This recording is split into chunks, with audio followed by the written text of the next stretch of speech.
introduce our special guest for today.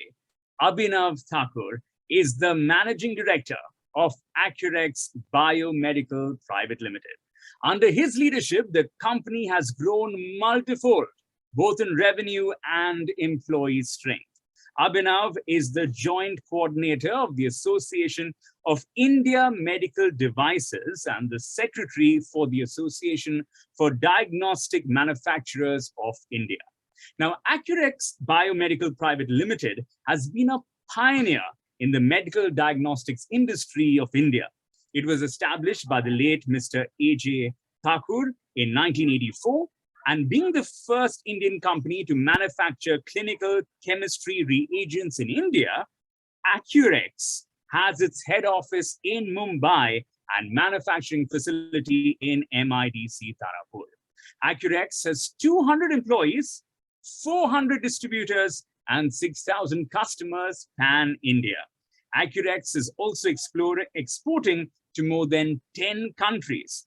Today, Accurex is one of the top 3 Indian companies in the clinical chemistry segment of medical diagnostics industries and aspires to be one of the top 3 Indian companies in all segments of medical diagnostic industry by the year 2025. Ladies and gentlemen, let's give it up for Abhinav Thakur. What an amazing opportunity it has for us all to be interacting with you today. Thank you so much, Abhinav, for joining us today at Genius Entrepreneur Social. Thank you for having me. Right on, right on. You know, it was fantastic a moment ago just to read about the accomplishments of the company. It's simply amazing. You know, Abhinav, I want to begin by asking you, what was your inspiration to become an entrepreneur? So I feel for inspiration, there are always 2 sources for every entrepreneur. So the first source is the fear of loss, the fear we might lose something. And the second is again fear, but fear of the loss of an opportunity that we might be able to do much better, but we're not able to do that. And this is there in every decision that we take. So I would call it either you're in the protect mode or you're in the prospect mode. Protect is where you have the fear of loss and you're trying to protect yourself. And the prospect is where you have the fear of the loss of gain and you're trying to prospect and gain. For me, when I started off my journey, my inspiration was the fear of loss, or I was in the protect mode. So the reason for this was that when I was studying in my University of California at Davis, and during the last year of my college, unfortunately, untimely, my father passed away. And being the only son, at that time, I had to come back and take care of the family business at the age of 22. At that time, I was only in the protect mindset. I wanted to protect my family business. I wanted to protect the legacy. And that was my inspiration. I wanted to make sure that this business continues. I wasn't thinking of prospecting, of growth, or new opportunities. I was looking at consolidation, at protection. And if you see, this mindset is there across even in plants. So like if you see a tree, when it's not raining, the tree is protecting its root system. It's not expanding the roots. And when the rain comes in and there's no more drought, the tree also keeps expanding its roots. So in the same way, we organizations also keep moving between protect and prospect. And depending on the circumstances we are in, it's very important to decide, are we going to protect, consolidate our resources, or is it the right time that we expand and we don't miss out an opportunity? So that's how my inspiration started off. My journey started off being in the consolidation, protection mindset. But that changed over the years. Wow. That's beautiful, Abhinav, really. You know, you just shared with us how there were some unexpected events that happened early on in your life, and that's why you had to step in, so to speak, you know. What were some of those challenges that came up in the initial years of this new role? So when I took over the business, I was only 22 years old. And the business was a pretty stable running business. It's not like a startup where you learn while you grow the business. So the business grows and you grow on your own. I came into a business that was already grown at a certain level, and there was already a team in place. And I had people in my team whose age in experience was even higher than my age. Right? So I was 22 and had people reporting to me whose experience was more than 22 years of age. So the challenge was I came in fresh, right? I came in right out of college. I had no idea of management, no idea of business and how to make a business continue, how to make a business grow. And the challenge was how do I give direction to the ship, right? Being the captain of the ship and having people having way more experience than me. So that was a big challenge. And I don't blame the team or the people having that mindset where they had a doubt on me because in the end, everybody has to pay bills, right? They had to pay their own bills, they had EMIs, etc. So they also were nervous due to the same reason. And due to that, we had 50% of our team leave us at a certain point of time. And they went to the competitors because the competitors thought that this is the right opportunity to take these people since they are good people and they are insecure or they're looking for a change. So the competitors grabbed that opportunity and thought that they will also get the business with these people. So that was a big challenge of losing almost 50% of your key resources, which is your key resources in manufacturing, key resources in sales and marketing across all the functions. So that was a big challenge. But I believe like in every challenge, there's a seed of opportunity. And I looked at it like I would go ahead and get my own team. I would get people who would believe in what my strategy was and believe in what my business plan was. And I was able to get my own team in place. And with God's grace, we are here today and growing our business. What was that feeling, when you must have been getting those, I quit, I quit, I quit. I mean, what was going through in your mind, in your heart? Like you just a thought. Yeah, so back then, this was in 2004, right? We had the fax system. So I remember the time where we were just sitting in the office and we were just getting the fax one after another fax. I quit, I quit, I quit. And the feeling was that how will it go on, right? What's going to happen? And who's going to do the sales? Who's going to do the manufacturing? How are we going to take the ship forward? So there was a lot of feeling of, not knowing what's the way forward because this was something that had never happened to me, or I don't even think it has happened to companies. It's something that there was no case study about, or there was nobody knew exactly what to do because this is not a very common scenario.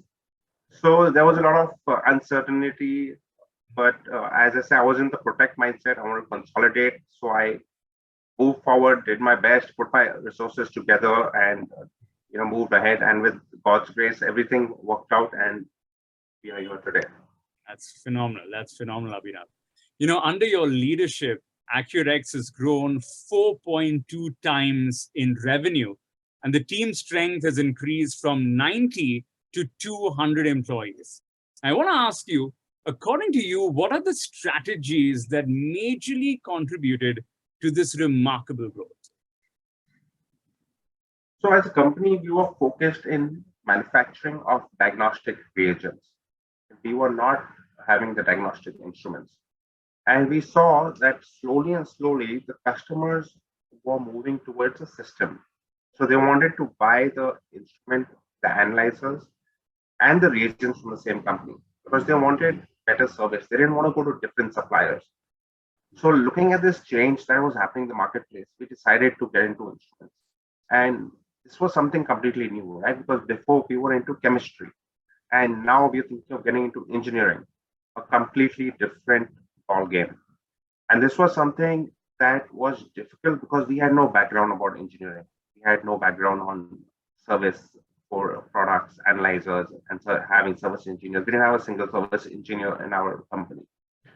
So this was something that was new, something as a challenge. But we're happy we made this change because of this change today, our sales has grown exponentially due to this. And we entered into a new product segment called point of care testing, which I believe is going to be the next disruption happening in the field of diagnostics. And we made changes and entered into this segment, even though we had no history of being in this segment. And this is one of the fastest growing segments today. Phenomenal, really phenomenal. If I can ask you, who has influenced your approach to entrepreneurship? So I read this quote somewhere that you are the average of the five people you spend your time with.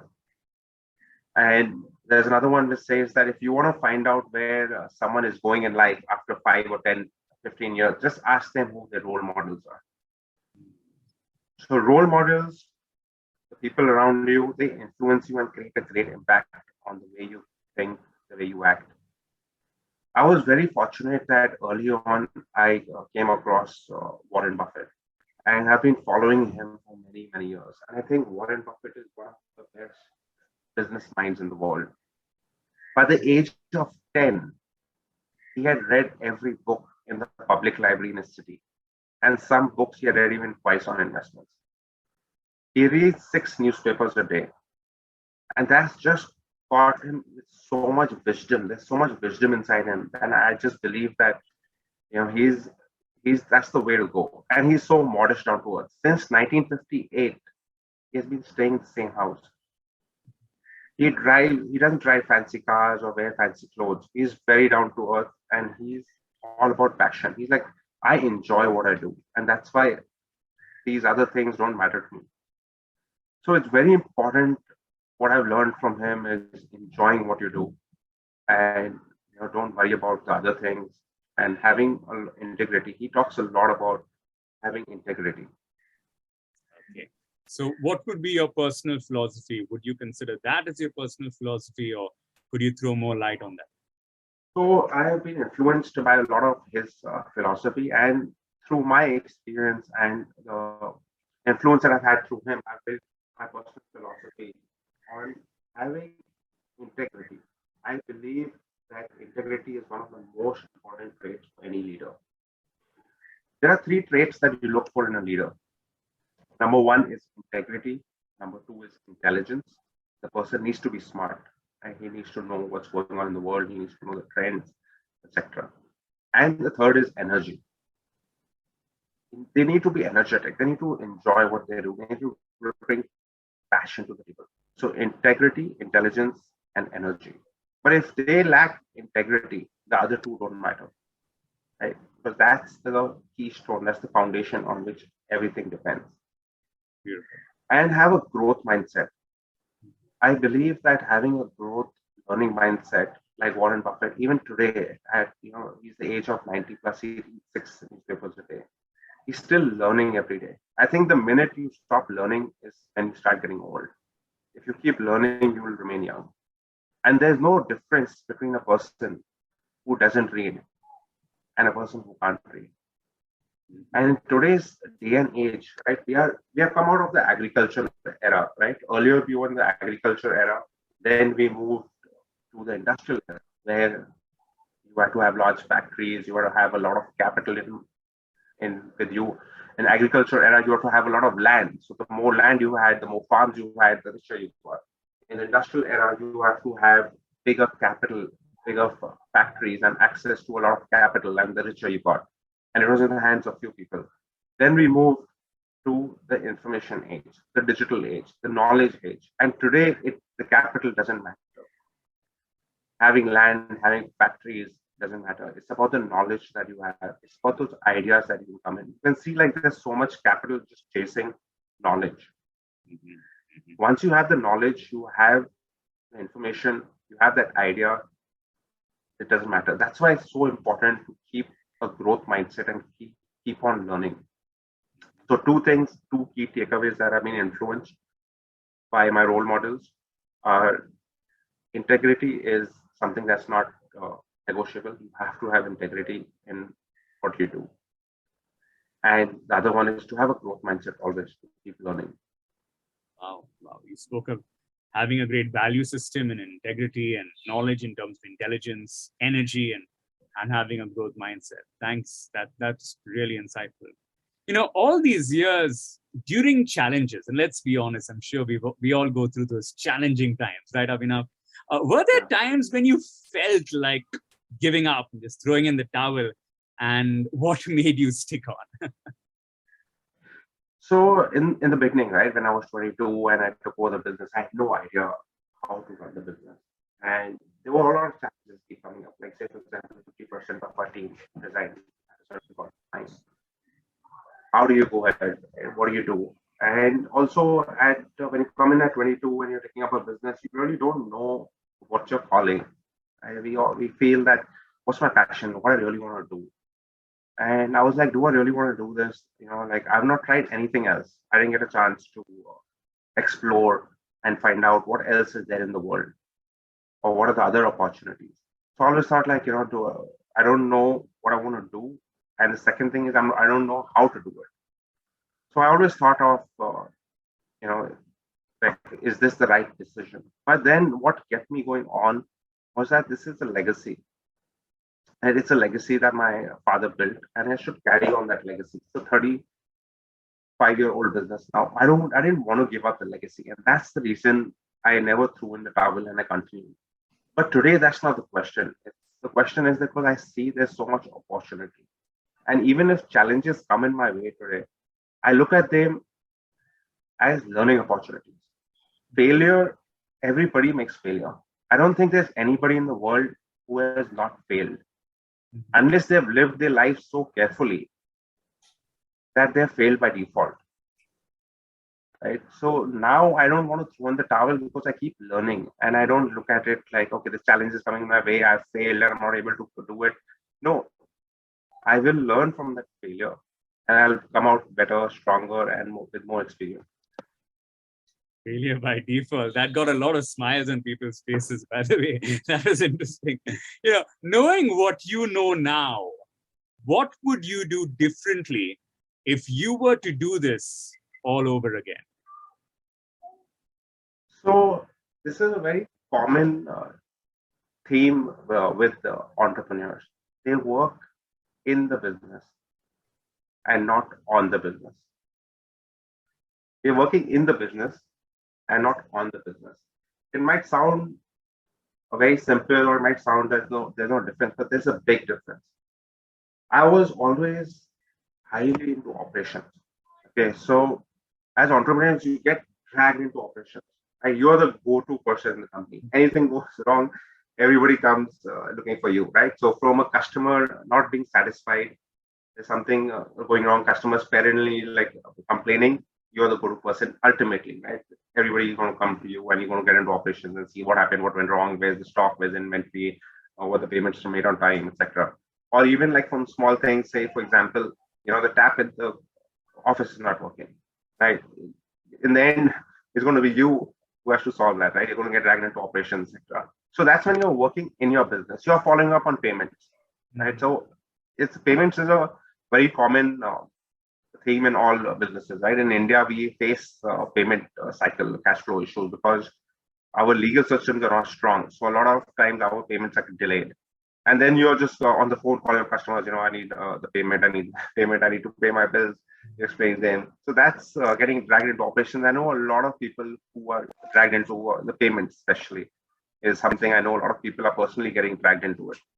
So I was into payment collections, I was into sales, I was into manufacturing, into inventory, you buy something out of stock, like the everyday firefighting, because every day there's firefighting in the business. So that's when you're working in your business. You're solving a problem which is helping the customer currently. But when you're working on your business, you're solving a problem that's going to help the customer in the future. That's where you're going to drive your growth from. That's your strategy. That's your innovation. So that's when it's very important to work on your business because that's going to give you the growth, the strategy of moving towards the future and the innovation, because you have to do things differently. What you're doing things today, they got you here, but they won't get you there. So that's where strategy and innovation comes in. And I wish I had built up systems earlier so I could have spent more time on strategy and innovation, so I could have grown my company faster. And one of the best ways to do that is delegation. As entrepreneurs, we feel very risk averse to give delegation. Okay, what if I delegate and things don't go right? But then there are processes, there are systems that you can build around delegation. How does a large company work? Like say, for example, let's pick up any large company in the Nifty or in the Bombay Stock Exchange. They are able to run multiple factories. They're able to do a lot through delegation because of the systems and processes that they have put in place. So delegation is terrifying, right? Because you don't trust the process that the decision will come out right. But it is supremely powerful. And I'm not talking about delegation where you say that, okay, up to an expense of 10,000 rupees, so and so person is allowed to make it, but not about that. Where any expense, you have a system and process in place and that person can make it. A lot of times we feel, check signing is what we have to do. That's our power and we control check signing. But that is not really what leadership is about signing checks in an organization. It's about creating the systems and processes so you can spend time on energy on other things like your innovation, how you're going to innovate in your company, and how you're going to create the strategy to achieve your targets and your goals. Amazing. Amazing, really. Where do you see your business in the next 5 years? Is there anything, any idea that you are currently working on? So, in today's day and age, technology is changing very fast. And, we have always known from the last 3,000 years that change is the only constant in the world. But the rate of change has started happening much faster now. And that's where, the terms like disruption have come up recently, and you hear about it all the time. I'm not going to go into the details, but for example, even electric vehicles. Right? Today, Tesla is, the most valuable automobile company, right? It's disrupting. So similarly, every industry is going to get disrupted. And my industry also the next 5 to 10 years is going to get disrupted, I believe. So for example, what is the disruption going to happen? In my industry today, if say for example, I am sick, okay, I've got a disease, say for example, and I don't know what has happened to me, I'm running a fever. I go to the doctor. Okay, the doctor will prescribe a certain number of tests before they diagnose the disease. And as per research, 70% of times before a decision is made, a diagnostic test is run. So a diagnostic test is that important before a doctor can even start you on a therapy. For example, if you have a fever, do you have malaria? Do you have dengue? Or do you even have COVID? So they'll send you for a report. Okay. And then you'll come back with the report. Either in the evening you get the report and you get back to the doctor, or the doctor is not available. So you go back to the doctor the next day. So you lose a period of time and you're in discomfort for that time period. But what if the doctor can do the test?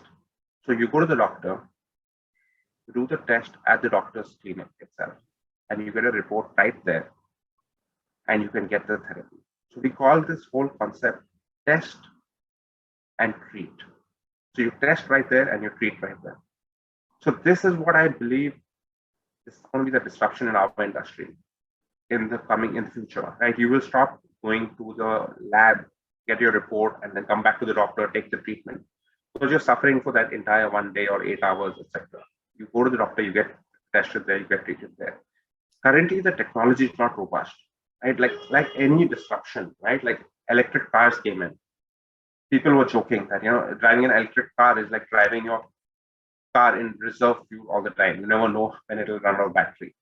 Right? But today, electric cars, we have heard of them going up to 300 kilometers, 400 kilometers.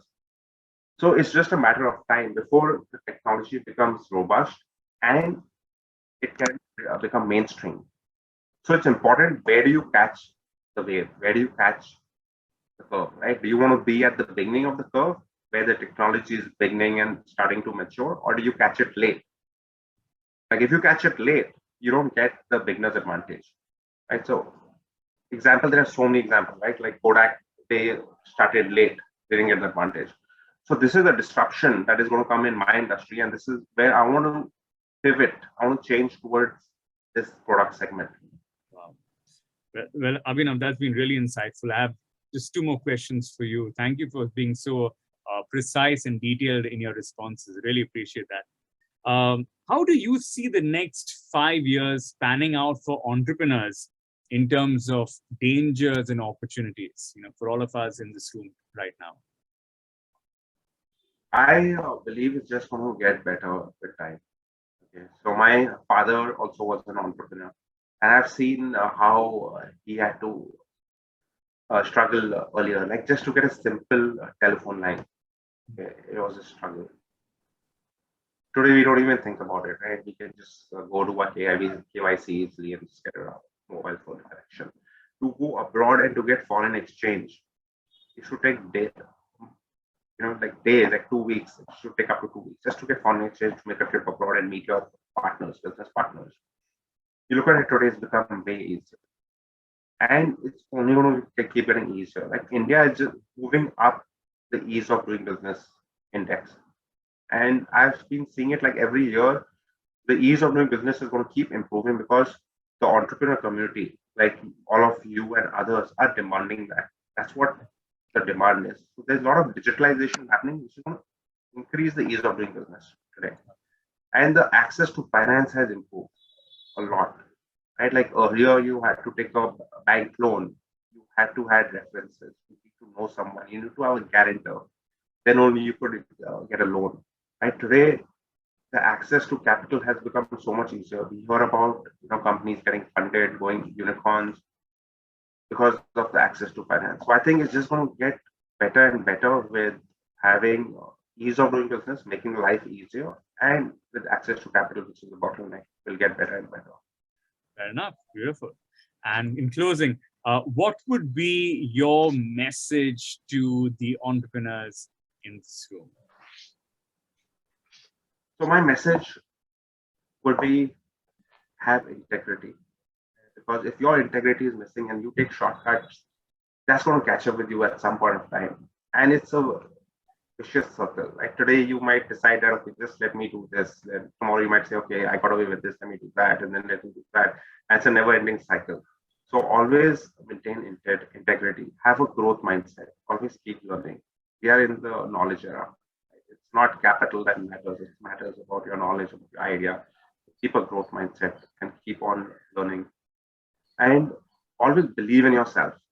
If I, at 22, with zero experience, could come in, learn the ropes, run a company where 50% of the people had left the company and now continue to grow the company. And I'm an average person.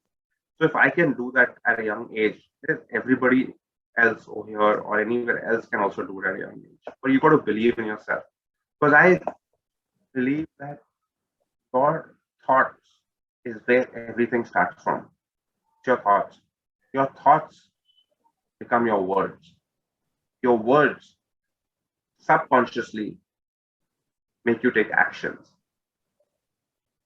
And your actions, then when you repeat them often, keep taking the same actions which come from your thoughts, your words, your actions, and keep repeating those actions, those become your habits. And your habits become, over a period of time, the person you are. It's your personality, it's your character, it's the way you think, the way you act, the way you see things in the world. And that ultimately becomes your destiny. And it all starts with a thought. So always think positive, think well, and believe in yourself, because the thought is ultimately that leads to your destiny. Wow, wow, that's been phenomenal. Ladies and gentlemen, let's give it up for Abhinav Thakur. That was so insightful, so amazing. Really want to thank you.